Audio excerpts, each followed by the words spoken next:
बहुत बहुत नमस्कार। मैं कविता गुप्ता पीएमसी हिंदी के माध्यम से आप सबका एक बार फिर अपने स्पेशल नवरात्रि के कार्यक्रम में स्वागत करती हूँ। हमारे इस नए एपिसोड में, नए प्रोग्राम में, जिसमें हम माता सीता की कहानी सीतायन सुन रहे हैं और सीता की उस अनकही कथा को जान रहे हैं जिसके विषय में आज तक हमने नहीं सुना। इसके लिए प्रभु श्री राम का मैं हार्दिक अभिनंदन करती हूँ, कोटि कोटि नमन करती हूँ।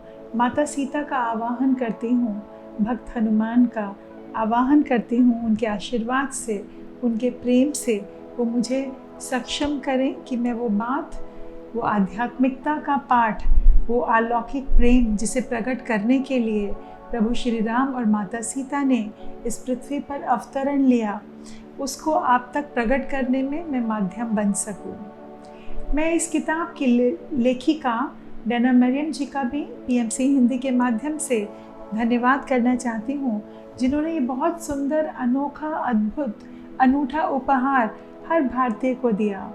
अब तक हमने रामायण में जाना था कि रानी सीता एक बेबस प्रभु राम की भार्या के रूप में, जिनको दोबारा वनवास जाना पड़ा, जिन्हें अग्नि परीक्षा देनी पड़ी, जिन्हें अपने जुड़वा बच्चों को जन्म जंगल में देना पड़ा, जो बाधित थी, जिनका अपहरण रावण करके ले गया था। सो इस तरह की वो बातें जिसमें रावण के द्वारा अपहरण के बाद उनको अपनी अग्नि परीक्षा देनी पड़ी, लोगों के सामने अपनी अस्मिता, अपनी प्रूव करने के लिए उसके लिए उनको अग्नि परीक्षा तक देनी पड़ी। सो ये हमने इस सीतायन में इस नई सीता माँ की छवि को जाना, देखा। जो सीता सशक्त हैं, ये वो सीता है जो ध्यानी है, ये वो सीता है जो साहसी है, ये वो सीता है जो अपनी साधना, अपनी तपस्या, अपने ध्यान के माध्यम से माँ प्रकृति, माँ वसुंधरा की पुत्री, उसके साथ एक सुंदर तालमेल मिठा कर के जीवन जी रही हैं। ये वो माँ सीता हैं जो प्रकृति से, नदियों से, वृक्षों से, पेड़ पौधों से, इस धरती पर रहने वाले हर जीव जंतु के साथ एक सुंदर संबंध कायम कर सकती हैं। ये कहानी अब आज हम आगे सुनेंगे सिर्फ माता सीता, प्रभु राम और इनके साथ इनकी सेविकाओं के माध्यम से हमने ये जाना। इस कहानी को आगे बढ़ाते हैं। यहाँ सोमा से मिलना। अब तक हमने सुना था कि उनकी जो लेखिका, जो मीनाक्षी के रूप में उनके साथ बचपन से माता सीता के साथ रहती थी, और सोमा जिसका आध्यात्मिक कनेक्शन था माता सीता के साथ, जो उनकी हर बात को जान लेती थी। अब मीनाक्षी का पुनर्जन्म हुआ है और सोमा पूरी वृद्धावस्था में आ चुकी है, और मीनाक्षी अपने नए जन्म में अयोध्या में अनुसुईया के नाम से जानी जाती है। और वो सोमा से मिलने जाती है क्योंकि पूर्व जन्म की यादें उसके इस जन्म में भी उसके साथ हैं। विवाह के प्रति डर और माता सीता के अपहरण की कहानी का ये सुनकर के उसका एबनॉर्मल हो जाना, उसका कुछ इस तरह से बिहेव करना जिसको घर वाले भी सुनकर देखकर घबरा जाते थे। ये बच्ची ऐसा क्यों बिहेव करती है? इसलिए उसे सोमा से मिलवाने के लिए ले जाया गया।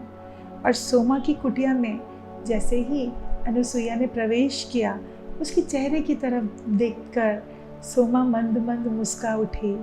उसके गालों का तिल, उसके लंबे बाल, उसके बोलने का तरीका, हर बात ने उसे याद दिला दिया। और सोमा धीमे से बोली, अच्छा तो तुम हो?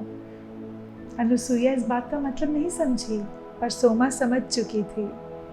इसके बाद जब उनकी मुलाकात हुई और उसने अपना परिचय दिया कि मेरा नाम अनुसुईया है, तो फिर सोमा ने मुस्कुराकर कहा, अच्छा अनुसुईया, वो महान महर्षि अत्रि की पत्नी अनुसुईया, जो स्वयं बहुत बड़ी ऋषि थी, बहुत बड़ी दार्शनिक थी।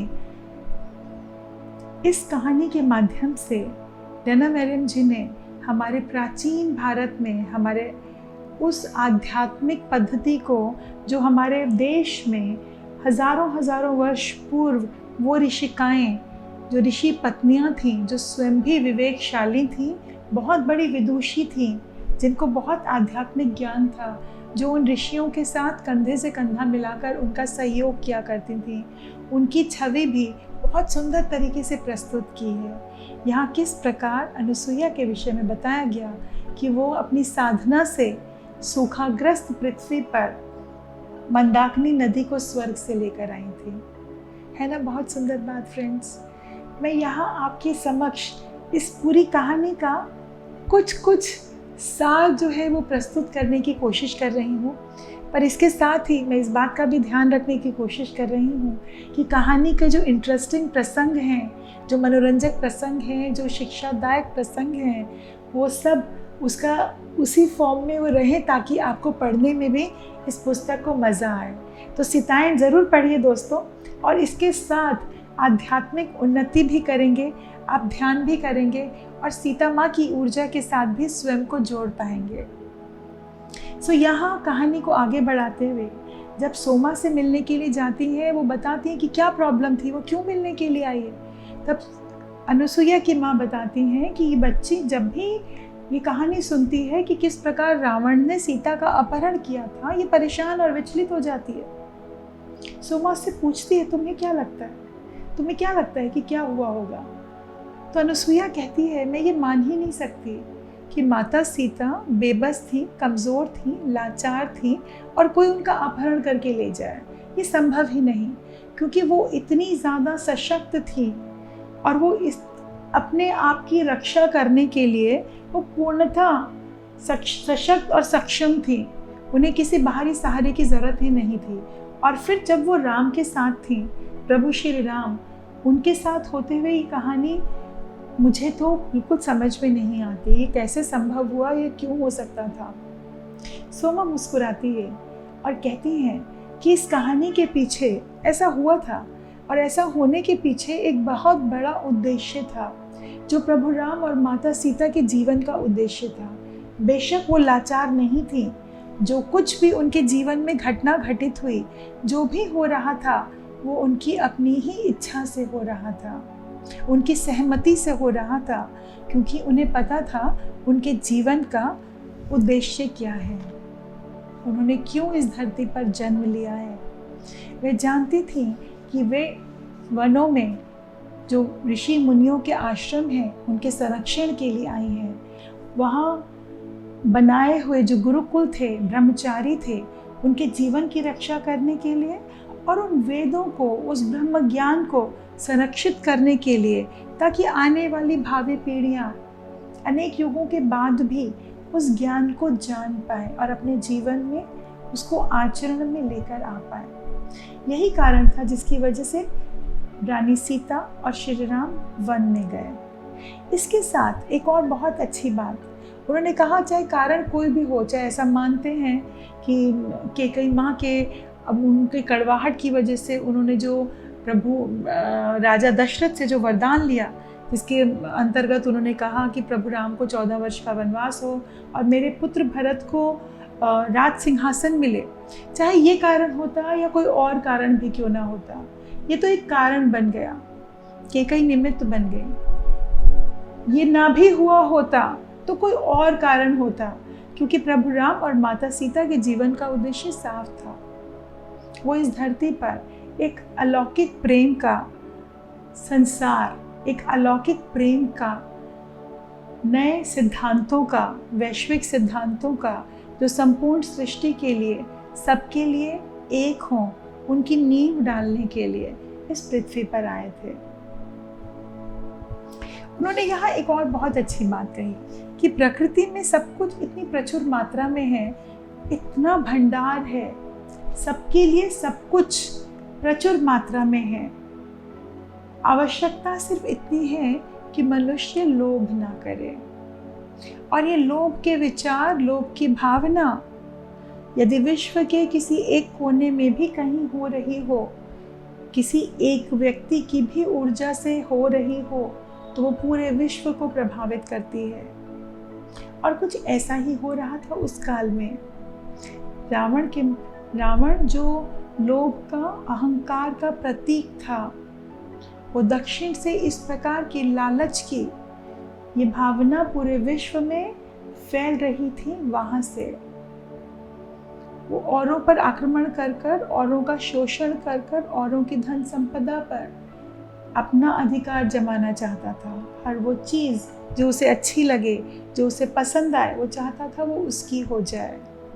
ये लालच का भाव इंसान छोड़ नहीं पाता। काश वो प्रकृति में मौजूद अन्य जीव जंतुओं से सीख पाता, क्योंकि हम सब जानते हैं मनुष्य के अलावा इस पृथ्वी पर ऐसा कोई भी जीव नहीं जो लालच करता हो और लालचवश अपने स्वार्थ हेतु दूसरों को नुकसान पहुंचाता हो। जितनी उसकी आवश्यकता है, उसकी ज़रूरत है, वो उतना ही ग्रहण करता है, उसके अलावा वो कुछ भी नहीं लेता। हम मनुष्यों के लिए भी ये सीखने के लिए बहुत सुंदर पाठ है दोस्तों। हम भी इस बात को अपने जीवन में आचरण में लेकर आ पाए। इसके अलावा सीता बहुत सुंदर थी। जब अनुसुईया की तारीफ करते हुए सोमा उसे कहती है कि तुम बहुत सुंदर हो, सीता माँ भी बहुत सुंदर थी, पर वो कभी भी अपनी भौतिक सुंदरता पर ध्यान नहीं देती थी। यह जानते हुए कि इस भौतिक जगत का सब कुछ नश्वर है, सब कुछ क्षीण हो जाना है, सब कुछ मिथ्या है, वो इस पर उतनी तवज्जो ही नहीं दिया करती थी। वे आध्यात्मिकता के साथ जुड़ी थी, वे आत्मिक ज्ञान पर बल दिया करती थी। ब्रह्म ज्ञान उनके जीवन की संपदा थी, यही उनकी बहुत बड़ी शक्ति थी। वो अपनी आत्मा के साथ, ब्रह्म ज्ञान के साथ सदैव बनी हुई थी। और किस प्रकार वनवास के दौरान भी उनका और प्रभु राम का एक आपसी इतना सुंदर तालमेल था, जहाँ उनके विचारों का आदान प्रदान तरंगों के माध्यम से ही हो जाया करता था।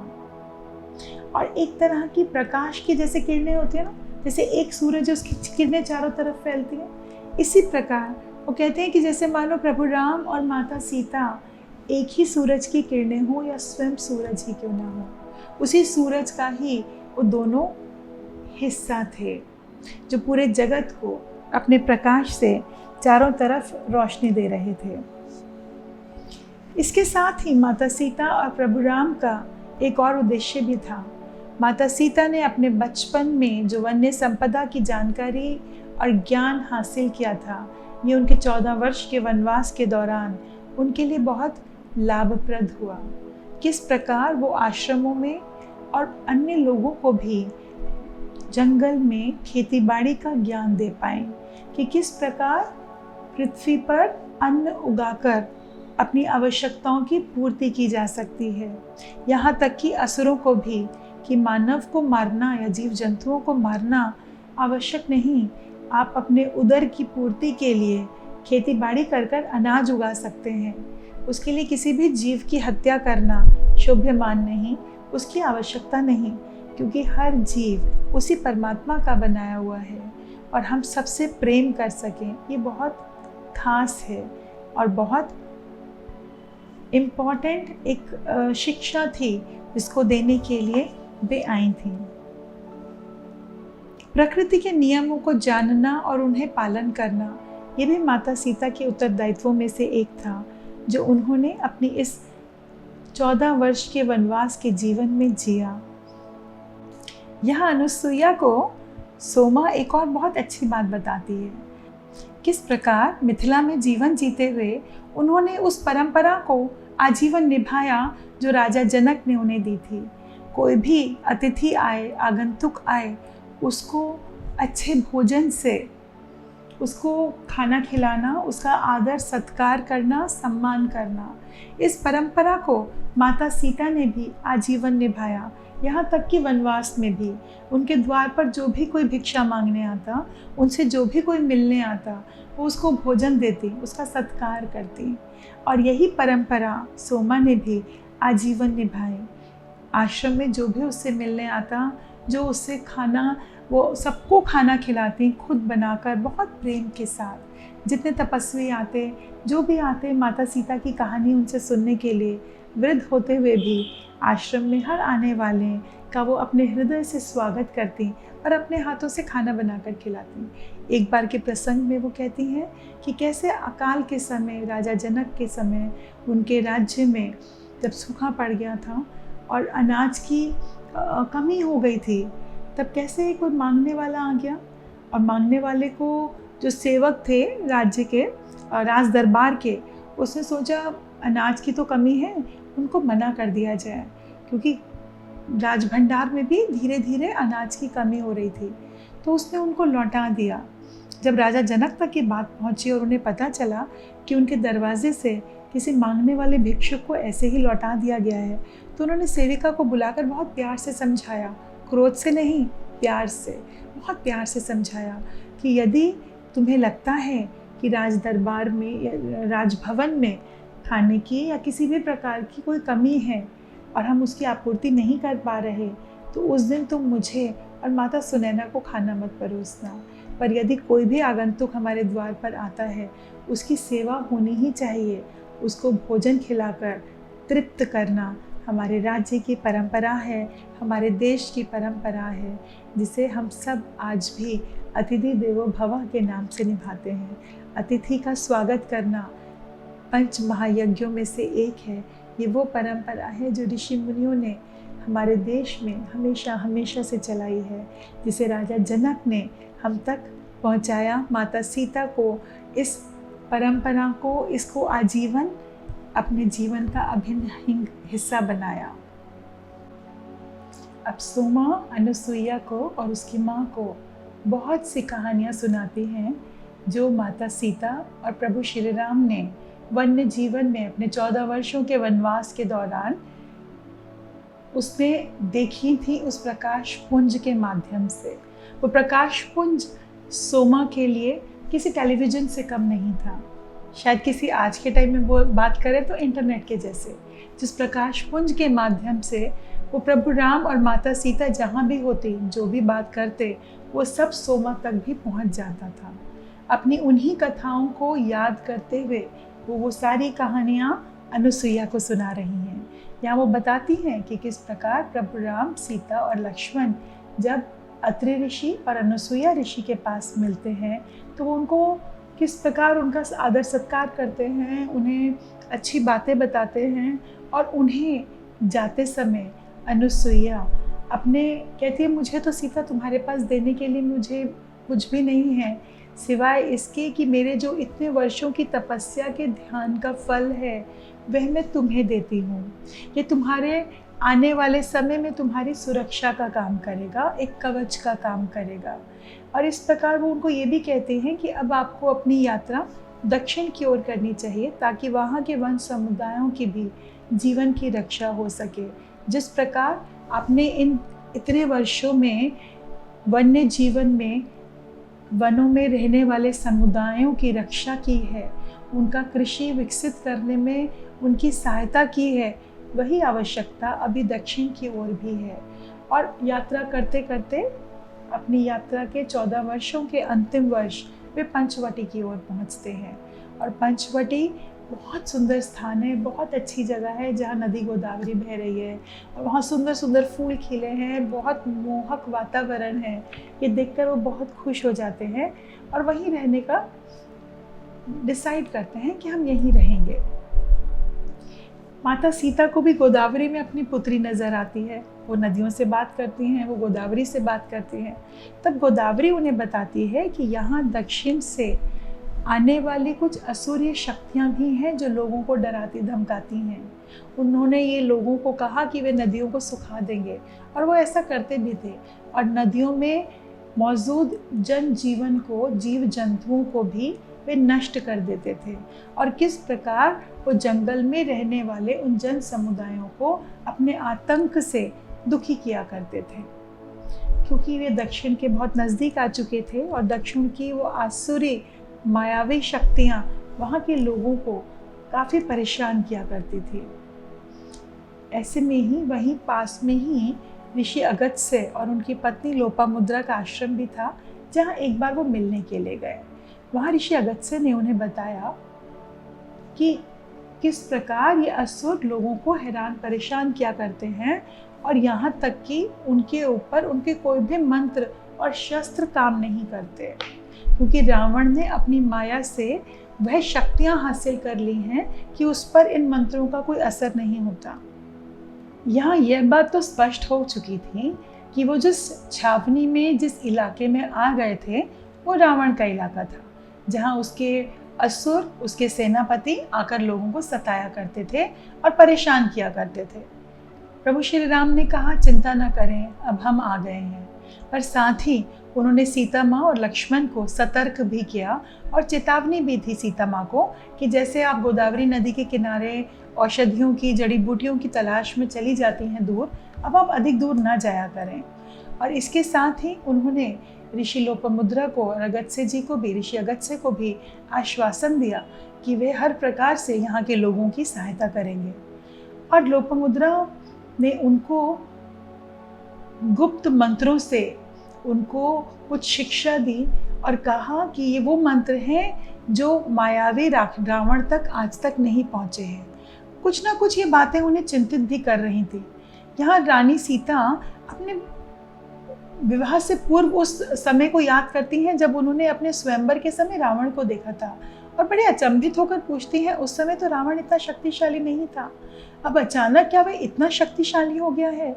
तब ऋषि अगस्त्य और ऋषि लोपामुद्रा बताती हैं कि उसने मंत्रों पर सिद्धि हासिल कर ली है, वह महादेव का बड़ा भक्त है, और किस प्रकार वह लोगों के दिमाग में घुसकर वो मंत्रों की भी काट लेकर आ जाता है और उन मंत्रों को चुरा कर ले आता है, और किस प्रकार वो शक्तिशाली सिर्फ पृथ्वी नहीं, दूसरे लोकों में भी जाकर वहाँ पर अपनी सत्ता जमा ली है। ये सुनकर सीता माँ बड़ी अचंभित होती हैं। क्या इतना सत्ता का लोभ, इतना दूसरों पर शासन करने की एक प्यास, क्या ये अच्छा है? पर यही सोचकर, जानकर वो परेशान भी हैं कि रावण का जो उसका व्यवहार है, जो लोगों पर अपना शासन करना, अपने लालच की, अपने स्वार्थ की सिद्धि करना, औरतों के अपहरण करके उनको उठाकर ले आना, लोगों को मार देना, उनकी संपत्ति को हड़प लेना, वो जिस प्रकार के कार्य कर रहा था, वे सब चिंता करने वाले थे। लक्ष्मण ने पूरा उत्तेजित होकर प्रभु श्री राम से कहा, तो हमें शीघ्र ही उस पर आक्रमण कर देना चाहिए। पर प्रभु श्री राम ने उन्हें कहा कि नहीं लक्ष्मण, पहल हमारी ओर से नहीं होगी, हम कोई भी ऐसा काम नहीं करेंगे जो हमें शोभा नहीं देता। रावण ने अभी तक हम पर आक्रमण नहीं किया है, रावण ने हम रावण के विषय में कुछ जानते हैं, ना उसके हम अस्त्र शस्त्रों का हमें ज्ञान है, वो किन हथियारों का इस्तेमाल करते हैं, वो किस प्रकार उनकी रणनीति है, हम कुछ भी नहीं जानते। और ऐसा कुछ भी जाने बगैर, शत्रु की शक्ति को जाने बगैर हमें आक्रमण नहीं करना चाहिए। इस घटना के कुछ ही दिनों के बाद श्री राम को रावण के कुछ सेनापति वहाँ आते हैं और उन्हें देखते हैं वो आसपास के लोगों को तंग कर रहे हैं, जिसे श्री राम मार गिराते हैं। एक के बाद दूसरा आता है, वे दूसरे को भी और तीसरे को भी। एक तरह का एक छोटा युद्ध शुरू हो चुका था और पूरा वातावरण बदल गया इन रावण के असुरों की हत्या के बाद। रावण के जो सेनापति मारे गए थे, उसके बाद वहाँ के उस पूरे वातावरण में एक दहशत फैल गई थी।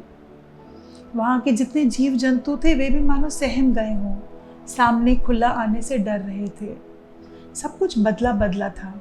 यह बात माता सीता, लक्ष्मण और प्रभु श्री राम को भी चिंतित कर रही थी, पर फिर भी वो सही वक्त का इंतजार कर रहे थे। और तब एक दिन शूर्पणखा उनके बीच में आई। अब शूर्पणखा अपनी इच्छा से आई थी या रावण ने उसे भेजा था, ये बात तो उन्हें नहीं पता थी, पर ये कहानियाँ पंचवटी में, वहाँ के आश्रमों में प्रचलित हो रही थी कि कोई सुंदर औरत आती है और ऋषि कुमारों को बहका कर ले जाती है और उनको मार डालती है। ये कहानी सुनकर लक्ष्मण परेशान हो गए और उन्होंने माता सीता को, प्रभु राम को रात भर जागकर उनका ध्यान रखने के लिए कहा और वो कुटिया के बाहर रात भर जागकर पहरा देना उन्होंने शुरू कर दिया। ऐसा करते करते एक दिन जा रहा था। सीता माँ भी पास में ही दूर जड़ी बूटियाँ लेने जाती थी, दूर नहीं जाती थी। एक दिन जब वो जा रही थी तो उन्हें एक पास में एक कुटिया में एक स्त्री मिली जिसका नाम चंद्रिका था, और उसके भी पति को इसी तरह किसी सुंदर स्त्री ने बहका करके वो ले गई थी। और उसके पति बहुत ही ऋषि थे, जो युवा ऋषि थे, जो गुरुकुल के बच्चों को वहाँ पर पढ़ाया करते थे। और उनका भी इसी तरह कोई स्त्री अपहरण कर करके बहका करके लेकर चली गई थी। यहाँ माता सीता जब चंद्रिका से मिलती हैं और उसका अनुभव जानती हैं, किस प्रकार शूर्पणखा अपना वेश बदलकर उसके पति को बहकाकर अपहरित कर कर ले जाती है। और कुछ समय के पश्चात प्रभु राम को कुछ दिनों पश्चात उस ऋषि कुमार का शव मिलता है।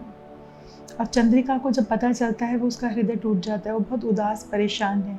माता सीता उसकी हर प्रकार से मदद करती हैं, उसको जड़ी बूटियाँ देती हैं और आश्वासन देती हैं। पर जब उन्हें पता चलता है, वो चाहती हैं उसको बताना कि क्या घटा है उसके पति के साथ, पर वो मिल नहीं पाती, क्योंकि तब तक उसने बहुत सारी बातें माता सीता को बता दी थी। किस प्रकार ये शूर्पणखा का क्या स्टाइल था, किस तरीके से वो आकर के लोगों को फंसाती है। अपनी कुटिया के आसपास ही एक दिन शाम के समय उन्होंने उसी प्रकार की एक अजीब सी गंध को महसूस किया, और तब उन्हें महसूस हुआ, उन्हें समझ में आया कि वो आसुरी शक्ति, वो शूर्पणखा आसपास ही है। और कुछ ही समय में एक बहुत सुंदर स्त्री अपना नाम माया बताती है और उनके वहाँ उनकी कुटिया के पास आ जाती है और खाना लेकर आती है। कहती है, मैं आपके लिए खाना लेकर आई हूँ। और वहाँ उस समय जब वो खाना ला कर के देती हैं सीता माँ के हाथ में, तो सीता माँ उस खाने को वो समझ जाती हैं उसकी स्मेल से कि और कोई नहीं है, शूर्पणखा है। वो खाना अंदर लेकर के जाती हैं और खाने को बदल कर ले आती हैं और प्रभु राम और लक्ष्मण को खाना खिलाते हैं। अब वो माया मंद मंद मुस्कुरा रही है, वो देख रही है सीता माँ खाना नहीं खा रही है, प्रभु राम और लक्ष्मण खा रहे हैं। और वो माया जो है, वो मायावी माया शूर्पणखा, वो इंतज़ार कर रही है कैसे उसके खाने का जल्दी असर हो इन दोनों में से किसी पर। जब वो खाना ख़त्म कर लेते हैं और खाना खाकर मुस्कुराते हैं, वो समझ जाती है, सीता माँ को तो पता ही था। वो बड़े गुस्से से सीता माँ की ओर देखती है, कहते तुमने खाने को बदल दिया ना। और सीता माँ मुस्कुरा कर कहती है, तुम वेश बदल कर आई हो, मैं भी जानती हूँ तुम कौन हो। और वो ज़ोर से आगे बढ़ती है सीता माँ को नुकसान पहुँचाने के लिए, उनको मारने के लिए, उन पर झपट्टा मारती है। यह देखकर लक्ष्मण बीच में आ जाते हैं और उस पर अपनी तलवार से वार करते हैं, और इस प्रकार उसकी नाक कट जाती है और वो रो कर के चिल्लाते हुए वहाँ से बाहर भाग जाती है। ये घटना ने उन तीनों को सोच में डाल दिया था। माता सीता दुखी थी उसके एक स्त्री के विरूपित होने पर, लक्ष्मण आक्रोशित भी थे, और साथ ही उनको ये भी लग रहा था कि उन्होंने एक निहत्थी स्त्री पर हमला किया है। पर सीता ने कहा कि वो निहत्थी नहीं थी भाई, क्योंकि उसके साथ उसकी भ्रामक शक्तियाँ उसके हथियार थीं।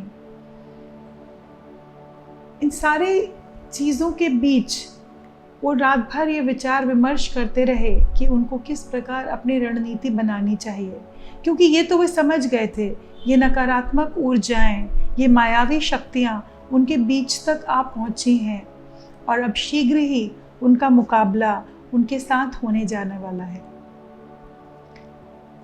अगले दिन जब वे जागे तो माता सीता को प्रभु श्री राम ने कहा, आपके साथ आपका ज्ञान और आपकी आंतरिक शक्तियाँ, आपकी सिद्धियाँ आपके साथ हैं, और आप हर परिस्थिति का मुकाबला कर सकती हैं। ये सुनकर सीता माँ प्रसन्न भी हुई। जब वे सुबह अपने रसोई घर के क्षेत्र के पास गईं, जहाँ उन्होंने रात को शूर्पणखा का लाया हुआ खाना फेंक दिया था, वहाँ उन्होंने देखा वो 3 मृत पक्षी पड़े थे जिन्होंने वो खाना खा लिया था। ये देख के वो बहुत दुखी हो गई। प्रभु राम ने कहा, यदि आपने वो खाना ना बदला होता तो हम तीनों की अवस्था यही होती। तो अब ये शोक करने का समय नहीं है, हमको सावधान होने का समय है, क्योंकि जब तक ये सारी घटना पूरी होगी तब तक कई लोगों की जान जाएगी, पर ये आवश्यक है। और यहाँ पूरी स्थिति को, परिस्थिति को समझते हुए प्रभु श्री राम और माता सीता, जिन्हें पूर्वाभास हो गया था कि शीघ्र ही उनका मुकाबला रावण के साथ होने जाने वाला है, क्योंकि वो अपनी बहन पर किए गए आक्रमण के बदले ज़रूर कुछ ना कुछ प्रतिशोध लेने की भावना से अवश्य आएगा। और जब उस दिन माता सीता नदी गोदावरी में स्नान करने के लिए जाती हैं, तो गोदावरी भी उनको चेतावनी देती है कि माता, शीघ्र ही रावण के साथ आपका सामना होने वाला है और वह आपको अकेले ही उसका मुकाबला करना होगा। आपको स्वयं को तैयार करना होगा, आपकी सहमति की आवश्यकता है। माता सीता कहती हैं, हाँ, प्रभु राम की विजय के लिए, उनके हर कार्य पूर्ति के लिए मैं अपनी सहमति देती हूँ। और ये समझते हुए कि आने वाला वक्त उन सब के लिए चेतावनी पूर्ण है, वे तीनों और भी सतर्क हो गए।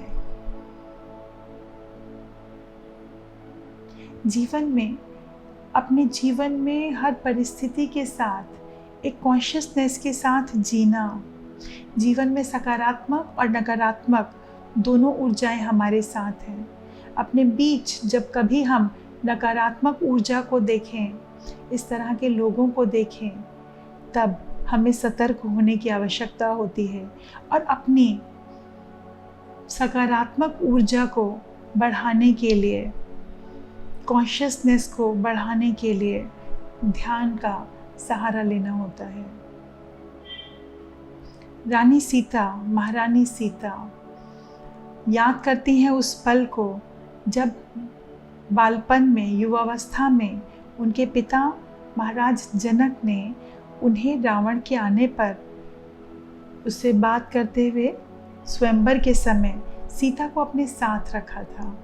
सीता उस क्षण को याद करते हुए किस प्रकार रावण अपमानपूर्ण लहजे में उनके पिता से बात करते हैं हारने के बाद, वो याद करके वो सोच रहे हैं कि किस प्रकार उनके पिता ने उसका मुकाबला, उसकी हर बात का मुकाबला बहुत सहनशीलता के साथ, बहुत शक्ति के साथ, बहुत संयम के साथ किया था।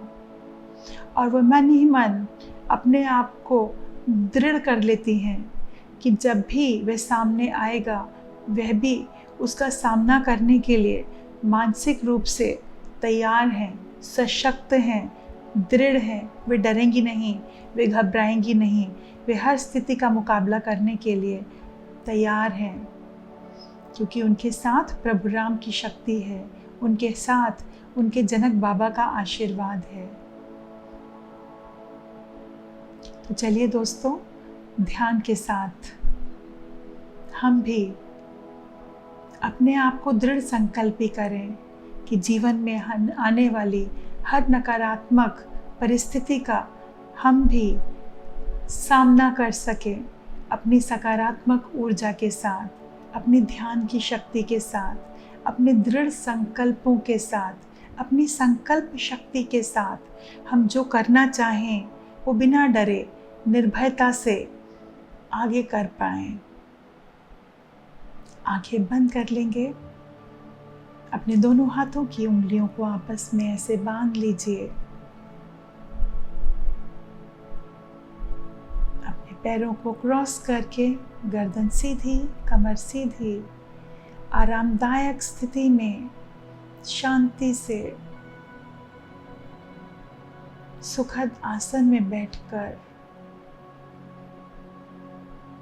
अपनी आती और जाती श्वासों को साक्षी भाव से देखते हुए अपने भीतर घटने वाली हर विचार की धारा को साक्षी भाव से देखते हुए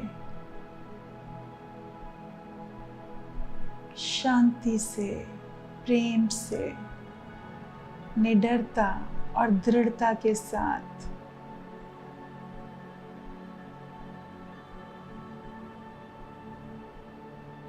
शुभ संकल्प का, शुभ मार्ग में आगे बढ़ने का, सत्य मार्ग पर आगे बढ़ने का संकल्प लेते हुए, प्रतिदिन ध्यान का संकल्प लेते हुए अपने भीतर, अपने अंतर मन की यात्रा पर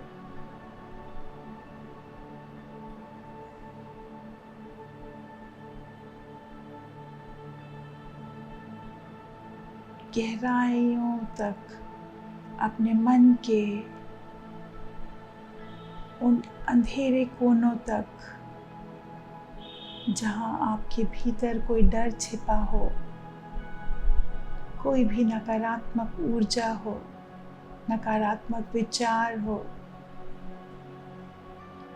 उसे साक्षी भाव से देख रहे हैं हम।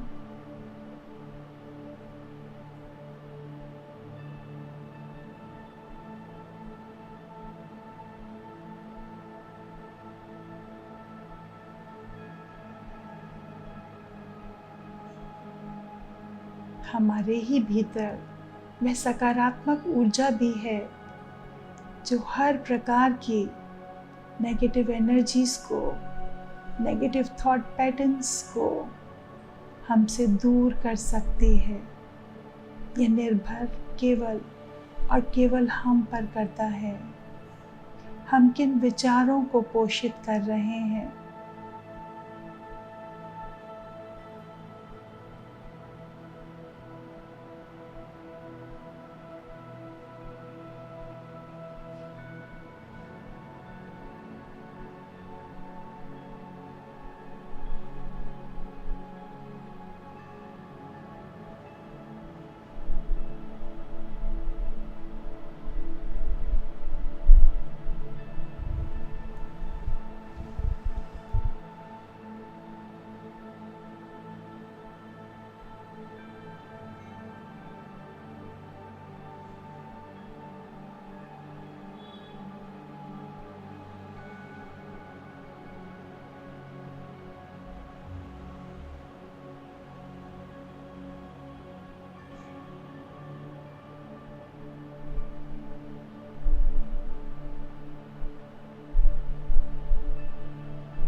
अपने दृढ़ संकल्पों से हम वह हर चीज़ प्राप्त कर सकते हैं इसी जीवन में जिसकी हम आशा करते हैं।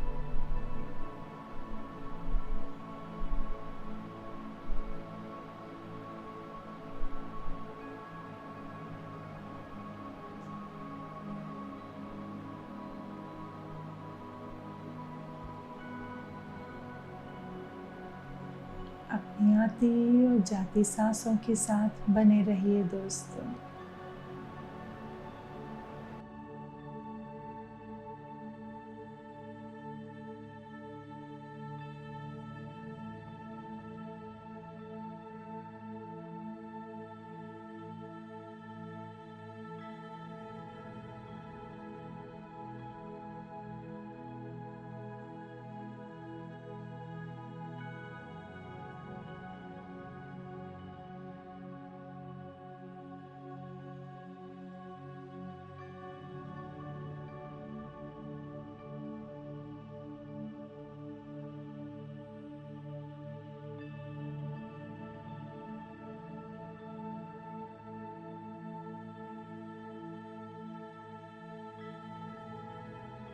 वो वचन जो माता सीता ने प्रभु राम को दिया कि कोई भी प्रकार के भय को हम अपने भीतर प्रविष्ट नहीं होने देंगे। यदि हमें कभी अलग भी होना पड़े तो न आप भयभीत होना और न मैं कि हमारे साथ क्या हो सकता है, क्योंकि हम जानते हैं हम दोनों एक दूसरे के साथ हैं।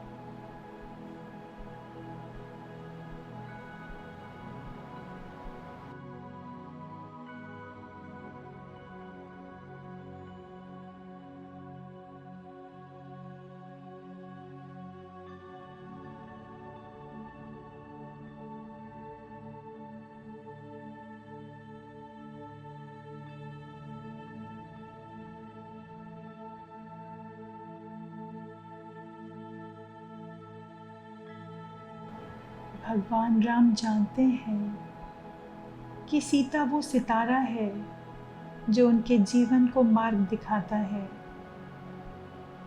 वे जानते हैं वे चाहे जहाँ भी हों, वह उनके पास पहुँचने का मार्ग ढूंढ ही लेंगे। ब्रह्मांड में ऐसी कोई शक्ति नहीं जो राम और सीता को अलग कर सके।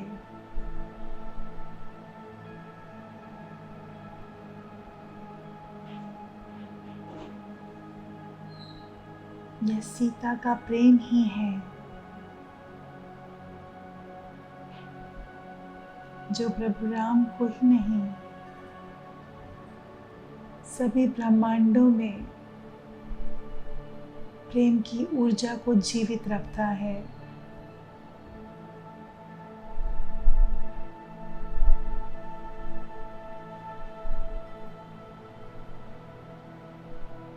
माता सीता ने प्रभु राम से कहा, आप वो धैर्य हैं जो मेरे आंसुओं को शांत करते हैं, हर उस दुख दर्द को दूर करते हैं जो मैं संसार के लिए महसूस करती हूँ। आपके कमल नयनों में मुझे फिर से अपना सच्चा अस्तित्व मिलता है।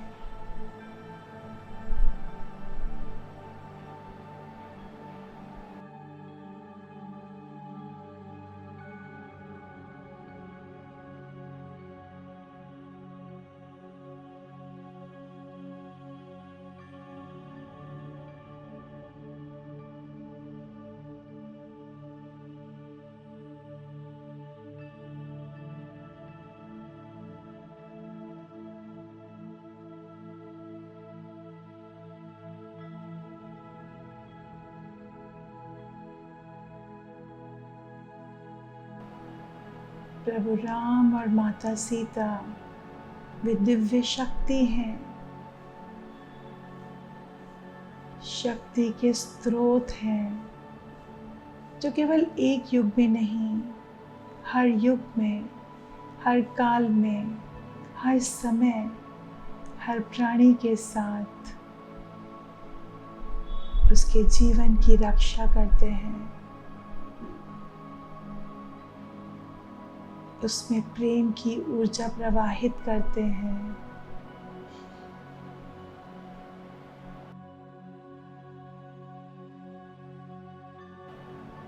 केवल आवश्यकता मात्र है उस ऊर्जा के साथ स्वयं को जोड़ने की।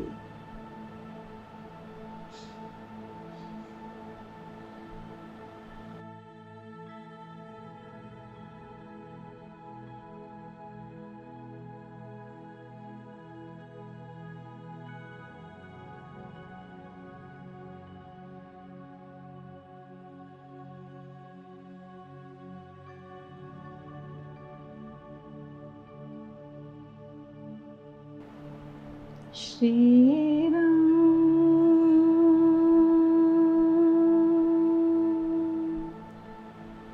जय जय राम,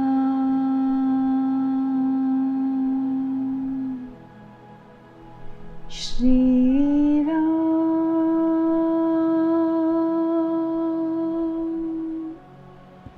जय जय राम,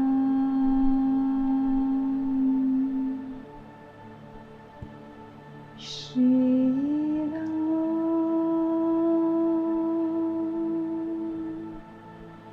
जय जय राम, जय जय राम, जय जय राम, सीता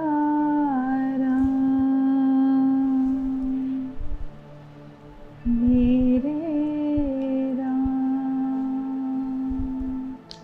सीता राम,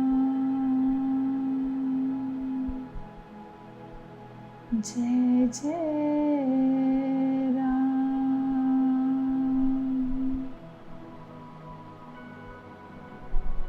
जय जय राम।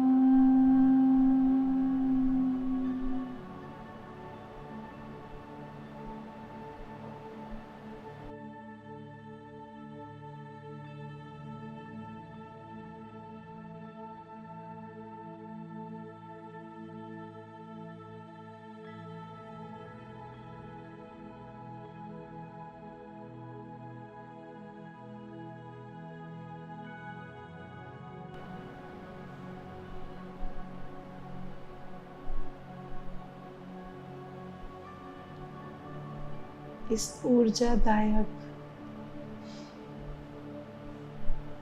प्रेममय नाम को अपने भीतर बसाते हुए हर श्वास के साथ सीताराम का नाम जपते हुए प्रभु को कोटि कोटि वंदन करते हुए हृदय से अपना आभार व्यक्त करते हुए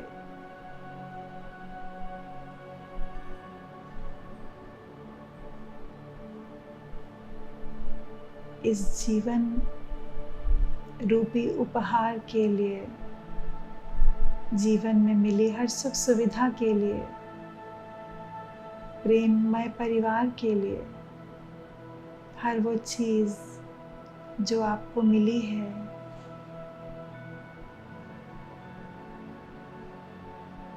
उसके लिए अपना धन्यवाद व्यक्त करते हुए